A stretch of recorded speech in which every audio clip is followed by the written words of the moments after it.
1.5-year-olds ready to join, so we just joined them early too. Whether you concrete or just drive it in, they still seem to move.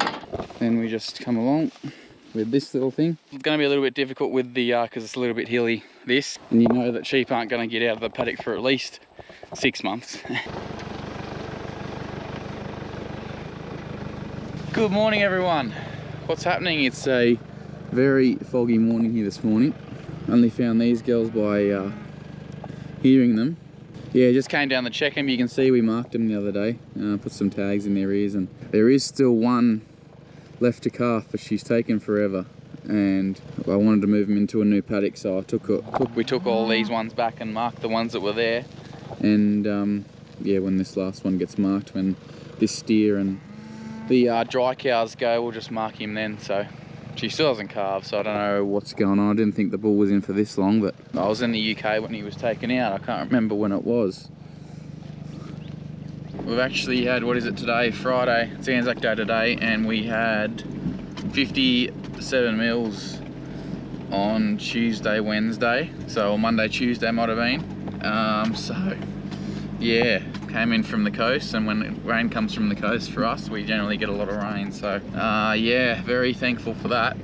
You'll see this paddock that I put ryegrass and clover in back towards the yard. Here's shot. It was sitting in dry dirt, so it was good to get all that rain on it, and it's shot straight out of the ground now because soil temp's still pretty high. It is cooling down, but it's only just started to cool down after this rain, so soil temp's still pretty good. So it didn't take long for it to come up. And this ryegrass is looking good. Sprayed all this out of it the other day. You can see they're turning, so they look a bit sickly. So just heading back to home now. We've got all the stud ewes and the early crossbred ewes twinners in the yard, so we're going to give them there about 5 weeks off lambing. So we're going to give them a drench and a 6-in-1, and then we started putting up the strainers in to run a fence for a new paddock yesterday, to split a paddock in half. So Dad ran the barb last night, and so I'd say we'll try and get, it's not a very long bit of fence, so we'll nearly get all that up today, I'd say. Just need a couple of gates for each end to finish it off, so I might have to duck to town and get them. But yeah, that's where we're at this morning. Looks like it's going to be another nice day. I'm stuck behind a caravan.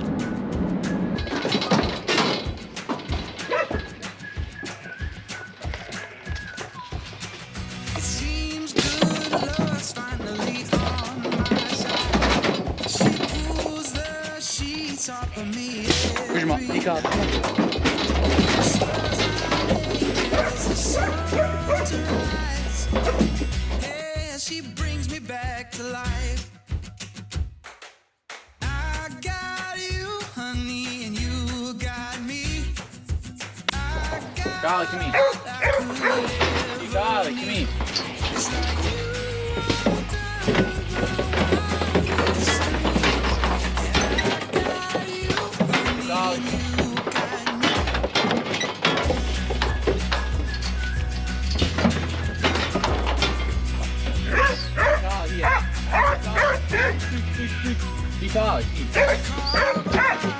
Into that old oak tree, buzzing with song just like the birds and bees. Years from now, we'll come back and see that we were always meant to be. I got you, honey, and you got me. I got all I could ever need. I swear you. Hey, these are the new ewes we bought. They were joined a bit earlier than the rest of them. Hiko, get over. Come on, Hiko. Hiko, come on. Hiko. Come here. Here, Max. Here's Sean the potty. Hey? Always the first or the last. Never in the middle. Steady. Just letting them out. We put out some lick with them yesterday, so they're actually going to a different paddock, as I said, the one we are fencing off. After this, we'll just have a bit of breakfast, and then they can got to go through this other paddock with the lick in it. So we'll just let them wander in there and have a go at the lick on the way past, see if they do.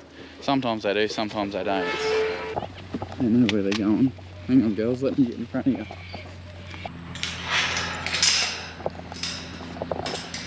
Just wait. Wait. Just don't. Not as obedient as Maggie and Carly. Sometimes. Sit, Maggie, sit. Wait.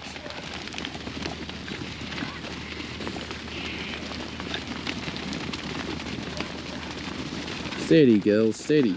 Heavy and lamb. So these are all carrying twins, these ones.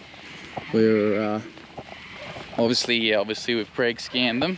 Jason come back and did them. He'll be back in a couple of weeks, 3 weeks. I think he'll be back to do all the other sheep. So it's just we joined these studs earlier.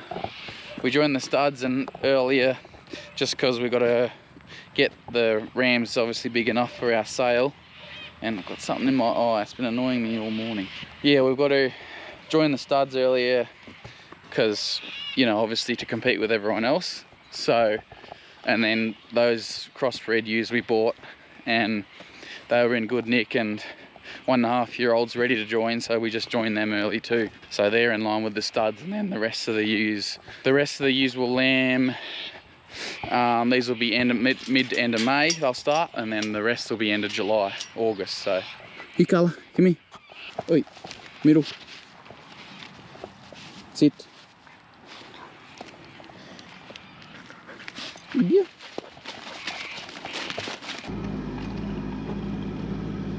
Just making our way. The fence is going straight up here. Not even at the top yet. So just going straight up this hill. Eventually we'll make a laneway here so we can bring sheep from all the way. There's another one over on the other ridge over there where those trees are. You can see there's a lane, well, there's a driveway, but still we have access to it to use it as a lane to bring sheep from the back. But I'm going to put another one here so that we can bring sheep from over this direction, and then another lane along the bottom of the hill and back to the yards. The yards are back, sort of back that way, so and then we can get access to all this country here, have a lane probably coming all the way along the bottom of these hills here, just to make moving stock a fair bit easier. So yeah, fencing in the hills. Going up the other end, we've got to run the, you'll see here in a sec, we've got to run the steel posts out next. Where's this wire? I've probably driven over it, to be honest. I can't even see it. Yeah, I have. I've driven way over it. Here it is here. So obviously you run the barbed wire first, and that gives us the gauge to get the steel post nice and straight back down to that post there. Can't quite, oh, it's on the top of the ridge there where that tree is the other post. So only about 350 metres, so it's not far. It gets a bit steep down towards the other post. I'm just going up the other end so that we don't have to walk uphill, walking downhill then. So Dad's just coming up the hill now. I'll just start running a few steel posts out. Just literally well, because there's going to be a gate here, I usually just do 3 metres apart for the first 3 or 4, just because there might be a fair bit of pressure on this fence getting sheep through here, and then go 4 metres apart generally from there.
I have to bring a bigger hammer back.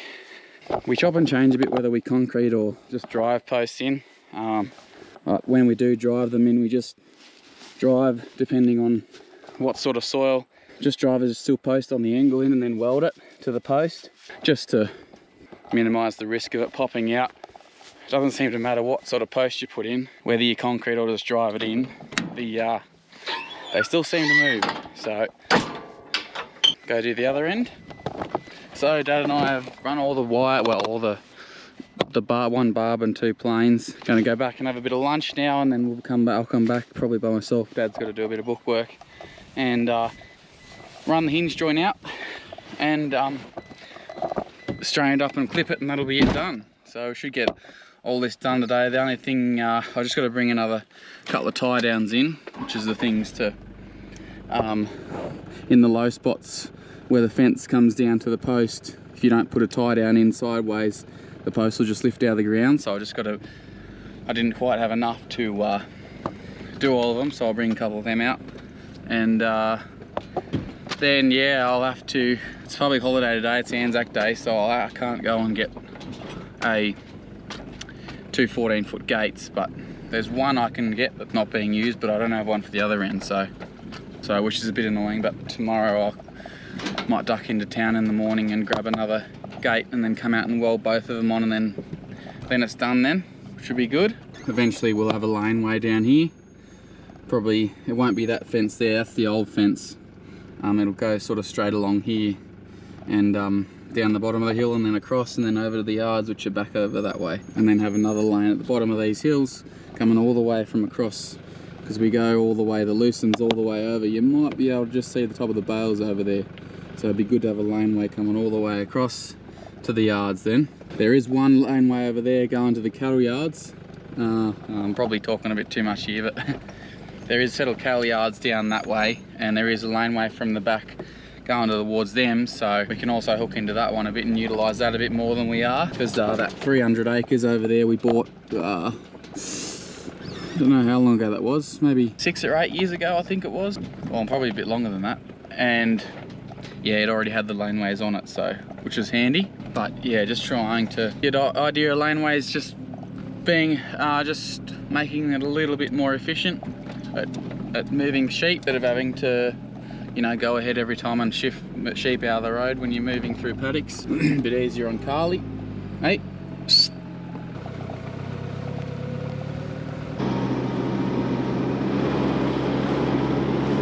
Right, so this is the stuff we're putting on this fence. It's 7 wires and just in sort of sections, square sections.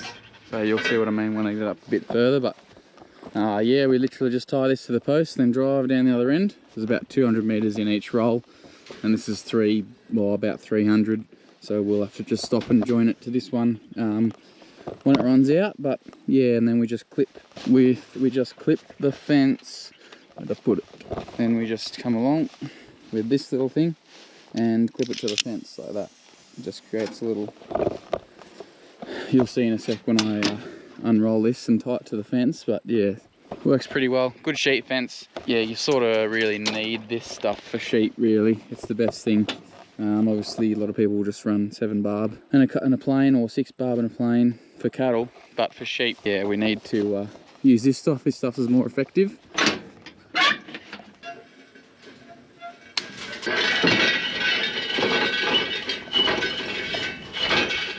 So you can see what I mean now. There's all different sorts of sizes and heights and stuff. Obviously a bit smaller at the bottom, so lambs and that are less likely to get through.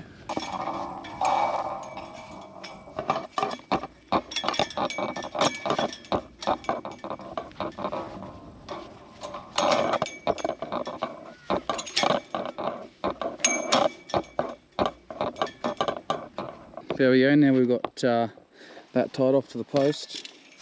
We'll head off, and I do just like to just makes it easy at the other end, just every 50 meters stop and just clip the hinge joint onto the top wire.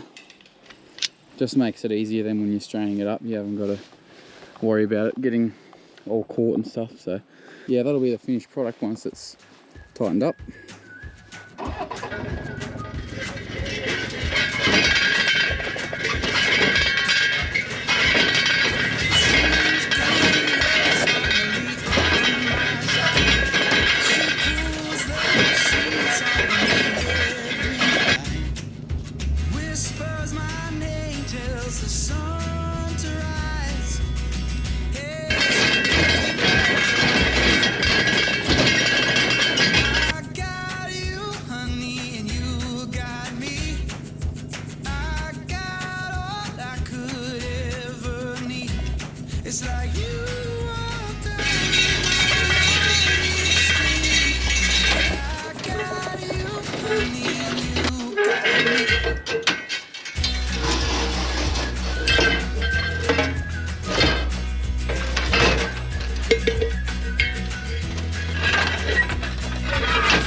Now here we've got hinge joint strainer. I'll show you how it works. Wouldn't recommend, if I'm honest. Waratah, this thing, it's just way more painful than it needs to be. I've seen much better designs homemade, and I should have done it. That's what I should have done, but I didn't. And it's just such a pain in the neck, this thing. But anyway, it is what it is. And it's not very old, so I guess we've got to use it for a little bit yet. So basically, just clamps onto the fence here, and then we use a chain from there to the ute, and just drive forward and strain the fence up. It's going to be a little bit difficult with the because it's a little bit hilly, so I'll just have to go up the top and check that it's straining right and it's not caught on anything and things like that. But yeah, for the most part it's pretty easy. And then we just tie the hinge joint off with those little clips. I reckon.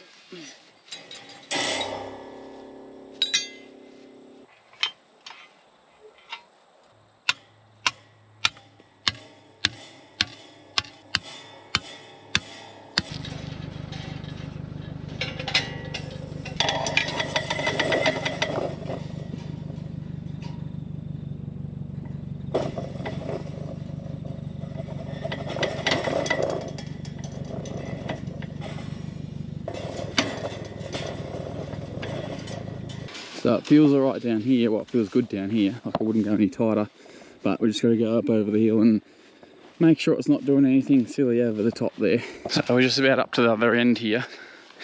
I did try to get that rock out when I was running the wire, but I couldn't.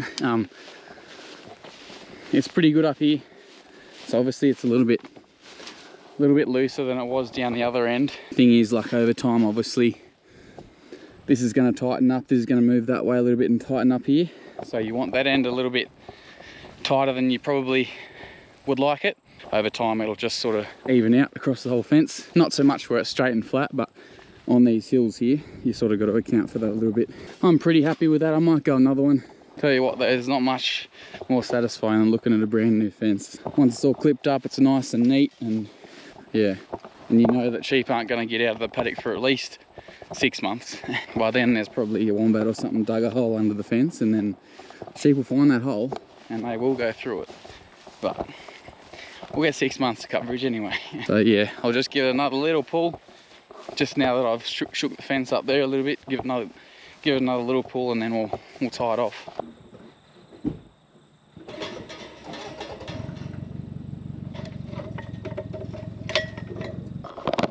All done. Yeah, pretty happy with that. Now to get this pain in the neck thing off. Well, she's all clipped off. You can see, so I'll come back and obviously tie it at the post there, and then in the middle and then down the bottom too, to give it a bit more strength. They don't really, those clips are good, but they're fast and easy, but they're not quite the strongest, especially when there's a bit of pressure up and down on the post. So just use a bit of tie wire and tie it to the post. I'll do that tomorrow probably with Dad, or well, if I get time before footy, but I'm gonna go and get a couple of gates now and bring the welder back and weld them on, get them done, and we can let some sheep up into this paddock. Those girls there. Here's all the new ewes, freshly shorn. Sheep look a lot better with the wool off them.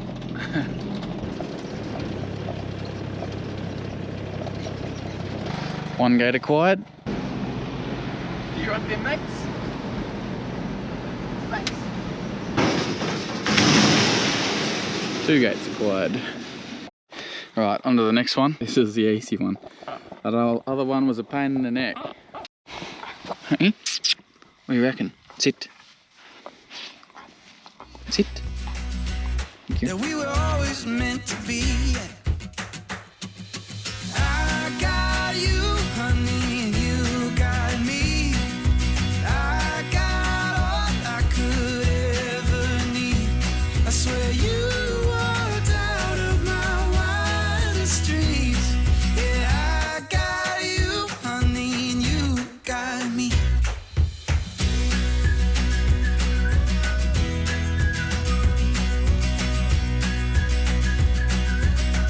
Hope that video wasn't too boring.